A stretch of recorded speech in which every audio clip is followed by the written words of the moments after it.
पंतप्रधान नरेंद्र मोदी यांची आज पुण्यात सभा होत आहे। पुणे लोकसभेचे महायुतीचे उमेदवार मुरलीधर मोहोळ यांनी स्वागताची जय्यत तयारी केली आहे। विजयी सभा असून मोदींना ऐकण्यासाठी लाखोंच्या संख्येने नागरिक येतील असं मोहोळ यांनी म्हटलंय। याविषयी मुरलीधर मोहोळ यांच्याशी बातचीत केली आहे आमचे प्रतिनिधी अमोल धर्माधिकारी यांनी।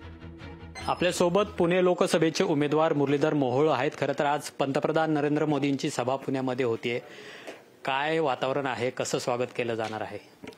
खूप चांगलं वातावरण आहे। पुणेकरांमध्ये एक उत्सुकता आहे की आज मोदीजींना प्रत्यक्ष पाहता येणार आहे, ऐकता येणार आहे आणि तो अनुभव घ्यायचा आहे। त्यामुळे खूप मोठ्या संख्येने पुणेकर आज रेसकोर्स मैदानावरती एकत्र येतील। जवळपास 2 लाख लोक येतील असा आमचा अंदाज आहे आणि त्या दृष्टीने आमची खूप चांगली तयारी झाली आहे। याआधी तुम्ही पुण्याचे महापौर म्हणून अनेकदा मोदींचं स्वागत पुण्यामध्ये केलेलं होतं। यावेळेस तुम्ही स्वतः आता उमेदवार आहात। कशा पद्धतीचं स्वागत मोदींचं केलं जाणार आहे? तो एक वेगळा अनुभव असतो, एक आनंद असतो की मोदीजींबरोबर काही काळ घालवायला मिळणं, त्यांचा सहवास मिळणं हा एक खूप आयुष्यातला एक वेगळा अनुभव असतो।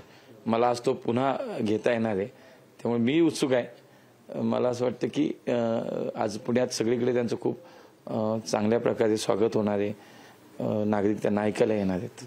खूप धन्यवाद आमच्याशी बोलल्याबद्दल। कॅमेरामन सचिन चंदनशिवेसह अमोल धर्माधिकारी, लोकशाही मराठी, पुणे। लोकशाही मराठी, ऐका, पहा, जागरूक रहा।